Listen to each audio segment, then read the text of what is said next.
Defensive tackle is going to be one of the most interesting battles at training camp and through the preseason. 49ers have some changeover. Eric Armstead's gone. In come two potential new starters. That's one battle. But that's not it. There's also battles at the end of the room as well. Kevin Givens, he a shoe-in to be the fourth defensive tackle, or could Kalia Davis overtake him? The problem for Kalia Davis is there's a whole bunch of guys right behind him competing for a spot as well. We're going to talk all about these defensive tackle battles and who might come on top and make this 49ers roster on this episode of 49ers Cutback.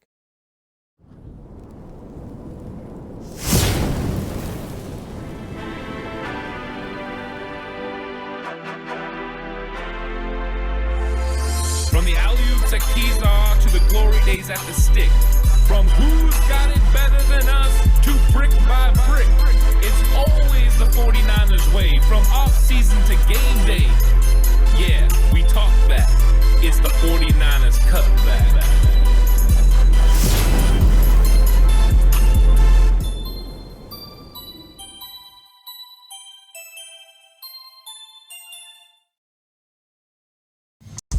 It's 49ers Cutback podcast time. Welcome to the show, everyone.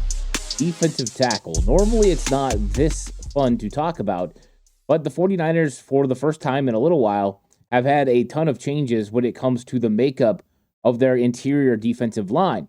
We've seen it happen on the edge where the 49ers have had to make moves, move on from guys like D Ford and go to Samson Ebukam and Charles Omenihu. And then last year, of course, bring in even new guys like Cleveland Farrell and count on guys like Drake Jackson. But on the defensive line, there's been a lot of mainstays through the time. Since Javon Kinlaw got to San Francisco in 2020, him and Eric Armstead have manned the inside. We've seen players like DJ Jones move on and others, but the 49ers have consistently had a pretty good rotation in the back end. Kevin Givens has been a mainstay. And then you just kind of had that fourth guy rotating through. Who is that going to be? Con Ridgeway. Was it going to be a Maurice Hurst? We didn't know. All these different players that come in and out. But now the 49ers are remaking pretty much the entire fabric of the interior defensive line. Yeah, there's still a couple of holdovers to this roster. Hargrave came in last year, and Javon Hargrave is still considered one of the top 10 defensive tackles in the entire league. Now, of course, he's getting paid like one of the top 3 defensive tackles in the entire league, and the 49ers are definitely expecting more production from him in year 2 being with the team. But last year, Hargrave came in as the Robin to Eric Armstead's Batman. Well, that's no longer the case. Batman is gone. Batman is in Jacksonville, and now it's time for him to step up and go from being Robin to being the guy who leads this team into the next stage of the season. So we're going to have a really good Javon Hargrave, but who's going to play next to him? Please like and subscribe to the channel if you haven't already. I really appreciate it. Listening audio platform, 49ers Cutback on Believe. Please give it a 5-star rating. And if you're going to bet with Bet Online. Bet Online is the world's most trusted betting platform and your number one source for everything online sports betting. Right now, you can receive a 50% free bet up to $250 on your first deposit to bet on anything from the Olympics to baseball to Formula One racing. Bet Online has every stat, every matchup, and even live odds and spreads while the games are being played. When the game's over, head on over to our online casino and get in on a game of blackjack or poker or unwind with one of our over 150 slot games. Head to the website today to get in on the action. Use the promo code BELIEVE, that's BLEAV, for your 50% free bet credit on your first deposit up to $250. Bet Online, the game starts here. And I think that most people probably believe it's going to be Malik Collins. Malik Collins, the 49ers traded for from the Houston Texans. And Collins is impressive. He's been in the league for a long time, double digits, 10 years in the league. And so he's seen it all. And he's a guy that really wins with a first step quickness. He's got some pretty good pass rush moves, and he holds up pretty well against the run. Is he elite when it comes to run stuffing? No. Is he one of the best? No. He's just adequate when it comes to stopping the run, which could scare a lot of people because the 49ers run defense wasn't exactly great last year. Now, when you look at what you're going to get from Jordan Elliott, a guy coming in, the 49ers signed as a free agent from Cleveland, you're getting a little bit more run stopping ability. And I've heard some say that he's not a very good run stopper. It depends on what metrics you're looking at, because he graded out as 12th best when it came to stopping the run and run stop reps in the entire league. 40% of the time he had a win rate. That's a pretty good number overall for a defensive tackle like Jordan Elliott. So 49ers bring in two guys, and these guys are going to be competing towards the top to see who's going to start. Because the truth is, no matter who comes in and gets first team reps early, it's going to be production next to Javon Hargrave, attention to detail next to Javon Hargrave that's going to determine which one of them start. Because even though Malik Collins has been in the league longer than Jordan Elliott, both players have started. And when you've been a starting player in this league and you've started a lot of football games, then you believe you're a starter. And I think there's going to be a real competition. Now, the difference between the two players, Malik Collins and Jordan Elliott, a lot of it has to do with pass rush. Malik Collins is definitely the better pass rusher of the two. And Jordan Elliott had 2.5 sacks last year. Malik Collins doubled him up with 5. Now, that is the season high, and that's the career high that Malik Collins has had. 5 sacks. He's done it a couple times in his career. But he's not exactly a double-digit sack guy that you're putting in there next to Hargrave. Now, could he improve? For sure. Chris Kaceric's system has unlocked a lot of players' potentials where they've had more production. So there's going to be a real battle there. I'm curious to see when we get out to training camp who is getting first-team reps right away. My guess would be it's Malik Collins, and then at some point you see Jordan Elliott start getting some of those reps as well. As we progress through training camp and the preseason, which one of those players play the best against the run could determine who gets more snaps initially. Now, the interesting part with Malik Collins being added to this roster is we brought up the pass rush. Well, the pass rusher for the interior defensive line, there really doesn't have to be a guy on late downs that can do it. You bring in Yetur Gross-Matos, and he can handle third and long and third down situations where you believe there's going to be a pass on the inside. He's going to be manning that Arden Key role. So Malik Collins might not get as many opportunities, Jordan Elliott as well, to rush the passer on third down. Third and medium, third and short, definitely those guys could be in to get after the quarterback, but also help stop the run.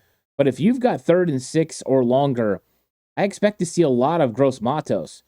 Put him in there, you let him rush against less athletic offensive guards, and that's where he saw an uptick in production last year with the Carolina Panthers. So how many opportunities are actually going to be there for those guys to rush on the interior? And we've seen this happen with Arden Key, and it was very successful. And what did they do? Well, a lot of times they brought out guys like DJ Jones out of the game and allowed Armstead to rush next to Arden Key. That was your best pass rushing group. So finding personnel groupings that are the best possible is one of the most important things you can do. So the competition between Malik Collins and Jordan Elliott is going to come down to a couple of key factors.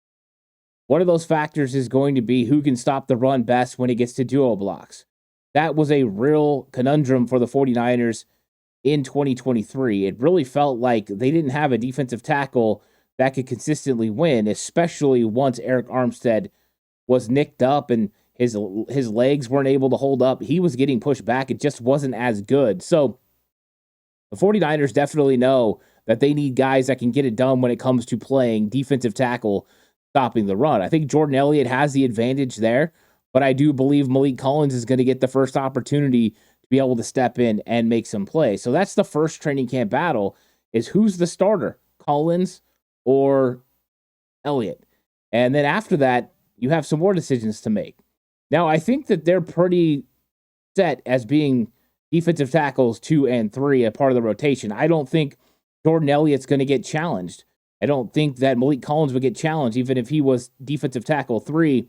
I think there's a huge difference between those guys and then also what you're going to get from guys right below them, like Kevin Givens, Kalia Davis, Shaquille Brown, Evan Anderson, T.Y. McGill. I think those guys are in a different category.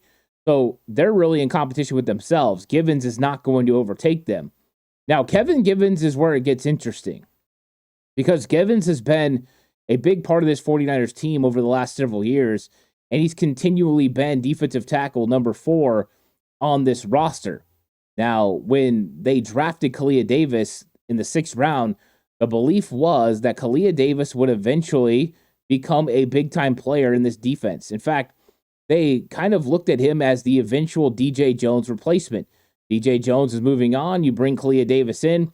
He's built athletic. He's built strong. He's going to come in here with that elite first step and athletic ability of a player that used to play linebacker. And he's going to be able to get after the quarterback and be a dual threat. He's going to stop the run. He's going to get after the quarterback. Now, Kalia Davis started that year off on NFI, getting hurt in the process of getting ready for the NFL. And, of course, we know that he never did anything in his rookie season. 49ers kept him on NFI. They opened up his practice window towards the end of the year. He got his 3 weeks of practice, and they were all very impressed. So last year, in training camp, you're expecting to see this explosive nature of Kalia Davis come on the scene and impress. But he dealt with injuries off and on. And then we seen him in the preseason, that last preseason game, and we got to see a little bit of it. But was it enough to make the roster? Well, it was. They kept him on the roster, and that was very important.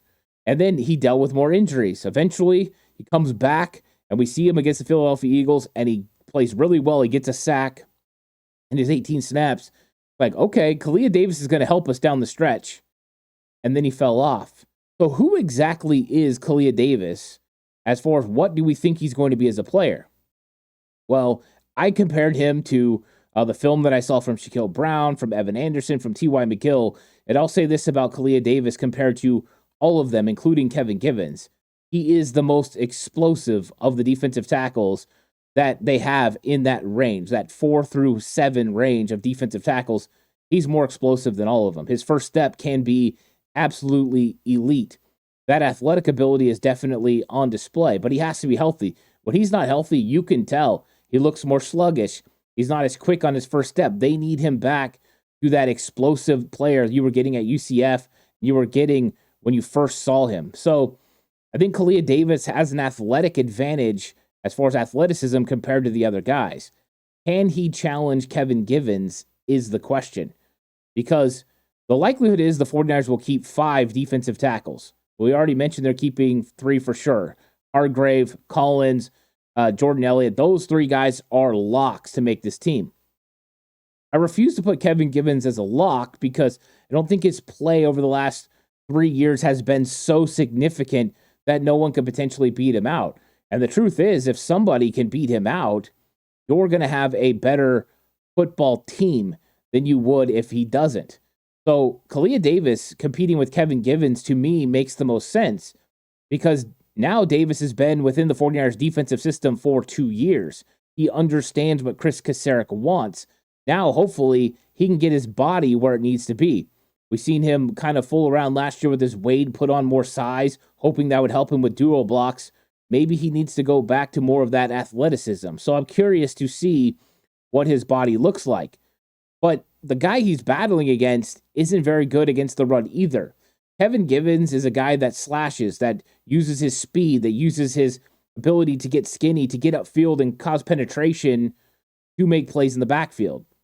But when it comes to dual blocks, double teams, he has a real problem being able to withstand and stop the momentum of those 2 guys. He can't just put an anchor down and stop himself from getting pushed back. So in that category, Kalia Davis has an opportunity, if he can show that he can anchor and stop a duo block, to make this football team. In fact, that's the answer for any of the guys we're going to talk about. But right now, I'm going to talk about that battle, Givens versus Kalia Davis, because I think Kalia Davis is the first threat for Kevin Givens on this roster. When you look at Givens, he's a guy that can get a couple sacks a season, can have a couple penetration tackles for loss, but consistency stopping the run's not there. So that's where Kalia Davis has to show it. Can we get 18 snaps like we were getting from Philadelphia? If that's the case, you're getting those 18 snaps like you got there, you've got yourself a bona fide number 4 defensive tackle, and he can really put pressure on Kevin Givens to make this roster. But if you're not going to get that consistency, not only does it make it so Kevin Givens is likely to stay on this roster as defensive tackle 4, which isn't terrible. Givens has done a great job over the last few years. Is he an elite defensive tackle? No. Is he a solid rotational piece? Yes. So that's how Kalia Davis can make this team. Show the explosiveness, stop the run against duo blocks. If he can do that, he's got a shot to overtake Kevin Givens as defensive tackle 4. But if he can't, there are guys there that are ready to not just pounce on getting on this roster, but potentially overtake Kalia Davis and make this team. And the first one I want to talk about is a guy that I think not a lot of people are talking about because Evan Anderson is getting a lot of the attention, but that's Shaquille Brown. And Shaquille Brown came out of Troy as an undrafted free agent in 2023, and he was signed by the Tennessee Titans. He spent time on their practice squad, and ultimately they released him early on in this offseason. The 49ers pounced.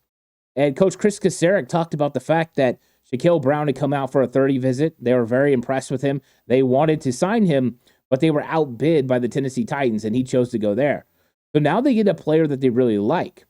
Now, the fun thing about watching Shaquille Brown is, number one, this is a big man, and he moves very well for a big man. Compared to the other guys, he reminds me of Kevin Givens and Kalia Davis as far as athleticism. He gets down the line quickly when he's chasing ball carriers.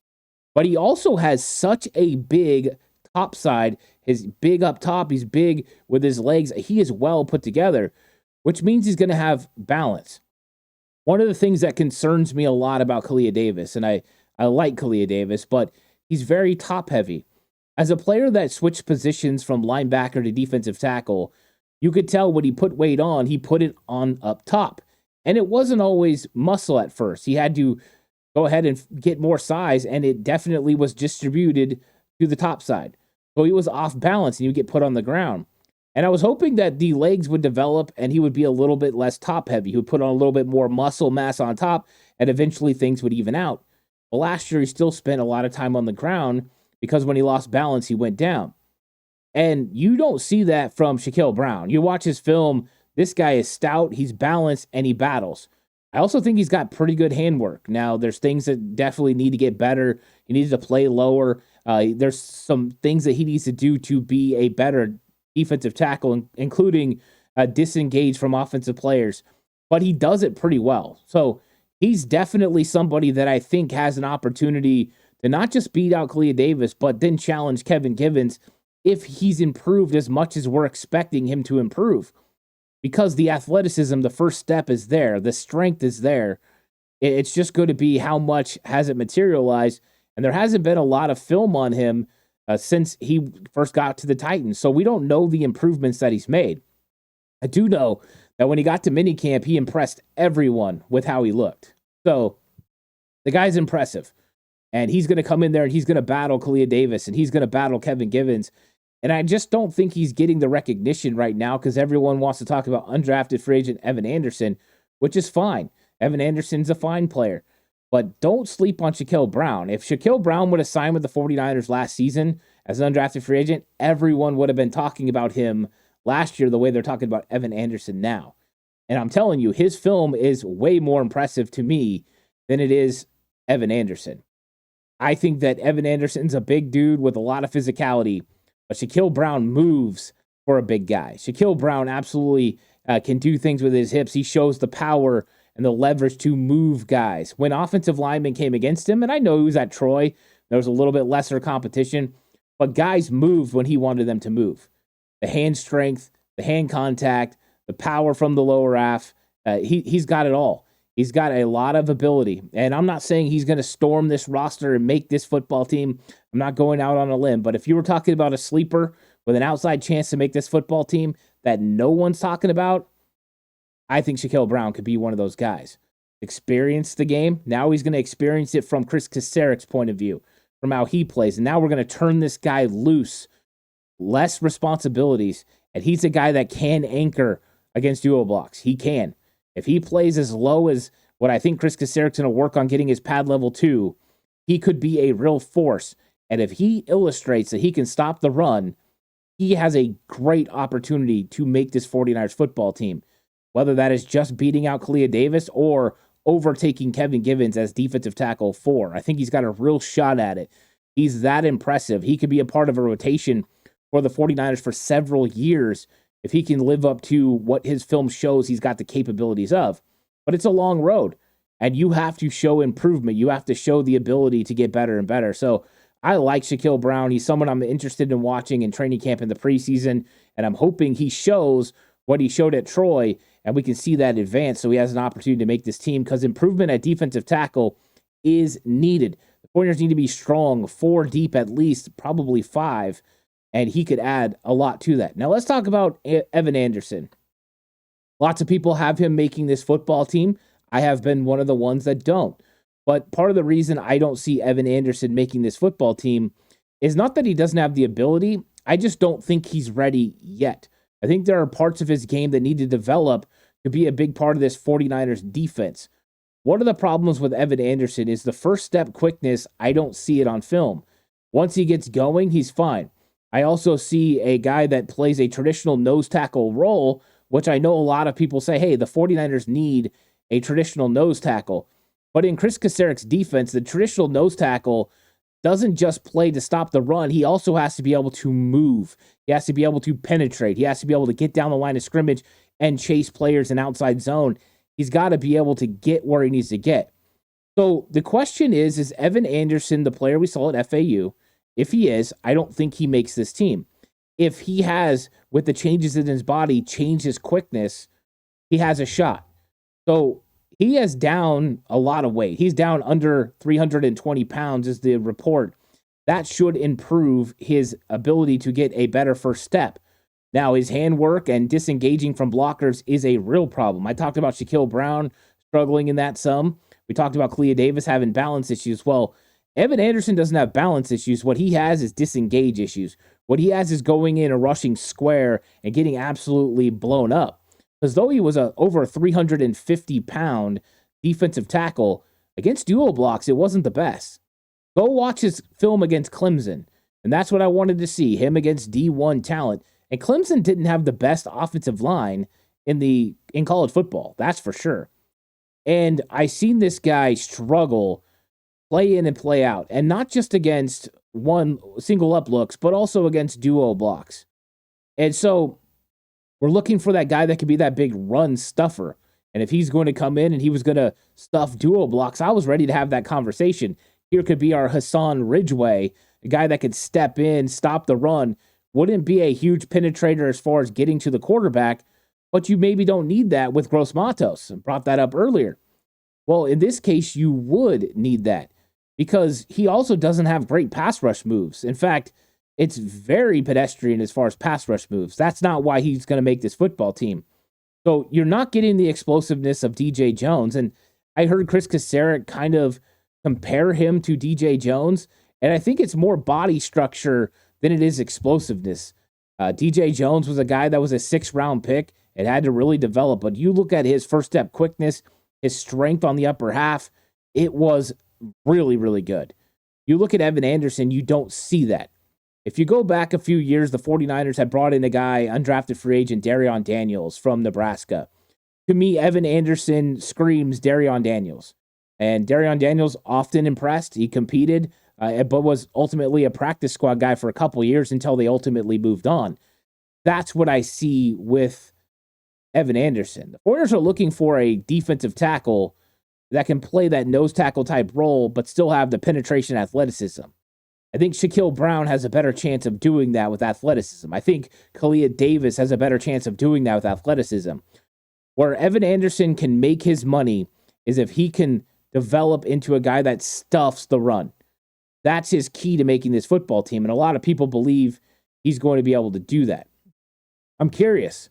I'm curious what happens the first time he lines up across from Aaron Banks or John Feliciano, and if he can hold up against those guys. Can he disengage? Can he run down the line of scrimmage and make sure that he doesn't lose his gap integrity? I just want to see it on film. And I just want to see it when we get to training camp in preseason. But ultimately, we need one of these guys to step up because the other guy battling for that defensive tackle 5 is T.Y. McGill. And T.Y. McGill, though he's had impressive moments with the 49ers, we know what he is. He's a practice squad player. 49ers are probably going to end up moving on from him again, and he'll end up on the 49ers practice squad in case they need him. He's a veteran who's been in this league for over 10 years. And so they know they can cut him. No one's going to claim him. He comes back to the practice squad. and he's with the 49ers roster throughout the season. If they need to elevate him, they do. They've got a veteran that can help out. But I don't think he's a real player in this. So it's coming down to young players that can potentially help this football team. And if one of them can overtake Kevin Givens as defensive tackle 4 and move Givens to 5, this 49ers defensive line takes a step forward because they run a legit rotation. So I think it's going to be interesting to see how each one of these battles happen. You've got the one up top with Malik Collins versus Jordan Elliott to see who starts. And then after that, I think there's a space. Then you've got Kevin Givens versus Kalia Davis versus Shaquille Brown versus Evan Anderson. And how quickly will that one actually hold on? I don't know. Kevin Givens, to me, could end up moving ahead of those other 3 guys and it coming down to those 3, Kalia Davis, Shaquille Brown, and Evan Anderson. What's interesting about it, right? Kalia Davis, 6th-round pick in 2022. Shaquille Brown, undrafted free agent in 2023. Evan Anderson, undrafted free agent in 2024. All of them big physical players. But in athleticism-wise, it goes Kalia Davis, then Shaquille Brown, then Evan Anderson. When it comes to run-stopping ability, right now, I would put Shaquille Brown ahead of Kalia Davis and Evan Anderson. I just haven't seen it yet. And maybe other people have saw different film than what I saw from Evan Anderson. I've watched 2 games, including the Clemson one, and I just really felt like there's a lot to be improved there. But I do have a lot of faith in Chris Kasarik. Coach Chris Kasarik has often developed players, including a guy like DJ Jones, went from being a 6th-round pick to getting a huge contract on the open market. He's definitely been able to develop. Look at Kevin Givens, went from being an undrafted free agent to being a solid rotational piece for this 49ers defense on the defensive line. We've seen him help take Eric Armstead and DeForest Buckner and take them from being good players to being Pro Bowlers and all pro caliber players. So he's been able to develop, and now he's got a tough task ahead of him. He's got to develop the former linebacker, Kalia Davis, into potentially a big-time player. Or he's got to turn Shaquille Brown or Evan Anderson, undrafted free agents, into solid rotational pieces for this 49ers football team. Good news, the 49ers are 3 strong at defensive tackle. Or good news, the 49ers have some real competition at the back end that can make this team better. It's going to be a lot of fun. Let me know who you guys think is going to win this defensive tackle battle. I'm really curious who you think is going to start between Malik Collins and Jordan Elliott. And then also, Kevin Givens in danger? Is Kalia Davis in danger of losing to Evan Anderson or Brown? I want to know. Let me know in the comment section down below. I'm really curious. Thank you guys so much for watching. Please like and subscribe to the channel if you haven't already. Listening audio platform 49ers Cutback on Believe. And this episode is brought to you by Bet Online. The game starts here. I'll catch you guys on the next one. Until then, stay safe. Remember, the right way is always the 49ers way.